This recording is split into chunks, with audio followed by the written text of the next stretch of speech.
Hello বন্ধুরা, কি খবর? তোমরা সব কেমন আছো? সব ভালো আছো তো? আজকে তো শুনলাম রাজ্যের বাজেট পেশ হয়ে গেল। বাজেটে কি হলো?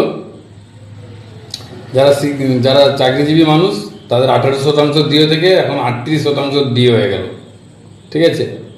আর হচ্ছে যে তোমার হচ্ছে যে সিভিক ভলেন্টিয়ারের মধ্যে 2000 বাড়লো, আর তোমার আশাকর্মীদের 5000, অঙ্গনওয়াড়িদের যারা মানে পড়াতো সে তাদের হয়ে গেল মানে 5000 টাকা বাড়লো।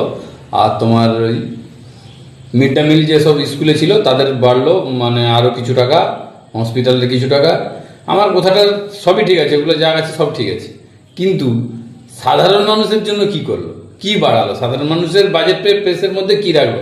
আজকে যেসব কৃষি মানুষরা কৃষি চাষ করে খায়, হ্যাঁ, তাদের বাজেট পেসের মধ্যে কি রাখছে? কিছুই তো বলতে শুনলাম নি সরকারকে, যে সারের দাম রাজ্য সরকার কোনো ভর্তুকি দিবে, কিংবা ইলেকট্রিক বিলে যেসব জল ছিঁচে মানে এখন তো বেশিরভাগ মাটির মধ্যে পাম্প বসানো আছে, সেখান থেকে জল উঠে তো পশ্চিমবঙ্গের চারিদিকে জমি চাষ হয়, তাহলে সেটা নিয়ে রাজ্য সরকার কি বলবো? যে ইলেকট্রিকের বিল অন্তত সেই মিনিওয়ালাদের কম করা হোক, তাহলে কি হবে? কৃষিতে যারা চাষবাস করে সেখান থেকে তারা কম টাকায় একটু চাষবাস করতে পারবে। সেই রকম তো কিছুই দেখতে পারলাম না। তাহলে তার ওষুধপালার দাম কমালো নি?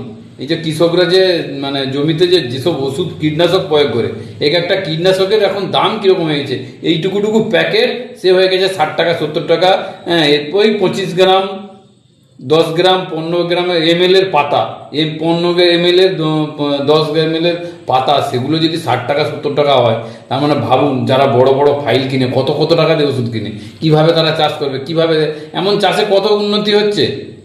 এত টাকা দিয়ে ওষুধ কিনে, এত টাকা দিয়ে মানে সার প্রয়োগ করে বস্তা বস্তা বাজারে যখন জিনিস বিকতে যায় 10 টাকা 20 টাকা বিক্রি হয়, তাও যখন দাম থাকে 10 টাকায় 20 টাকায় বিক্রি হয়। যখন দাম থাকে না, 2 টাকা 3 টাকায় দিয়ে আসতে হয়, তাও আবার রাত 2টো থেকে উঠে ওই যাদের সাইকেল আছে তারা সাইকেলে করে নিয়ে যাচ্ছে, আর যাদের গাড়ি নেই তারা তো সাইকেলে করে নিয়ে যাবে, আর যাদের গাড়ি আছে তারা হয়তো গাড়িতে করে আড়তে নিয়ে যাচ্ছে। তাহলে রাত 2টো থেকে ঘুম কামাই করে তাদের জন্য কি করলো?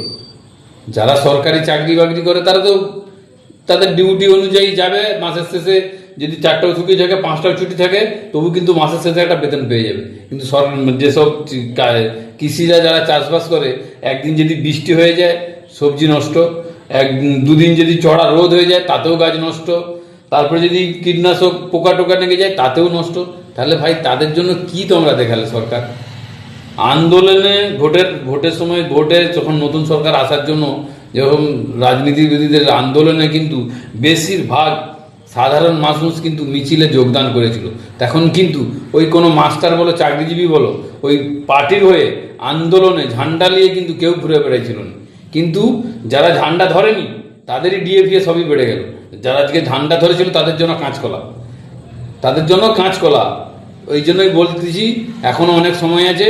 সাধারণ মানুষ যারা আছো তারা যে কোনো রাজনৈতিক দল ঝান্ডা ধরা বন্ধ করো। ঝান্ডা ধরা বন্ধ করলেই তোমাদের শান্তি হবে। ঝান্ডা যতদিন ধরেছ কিছুই উন্নতি হবে না। আমি যেটা এখন ভালোভাবে টের পাচ্ছি, ঝান্ডা ধরা বন্ধ করো, তোমাদের উন্নতি হবে। যে গরিব ছিল সে গরিব থাকবে, এটা পূর্বপুরুষ বলে গেছে, যে গরিব ছিল সে গরিব থাকবে, আর যে বড় ছিল সে বড় হবে। গরিবদের সঙ্গে বড়দের কোনোদিন তুলনা করবে না সরকার সব শেষ করে দিচ্ছে।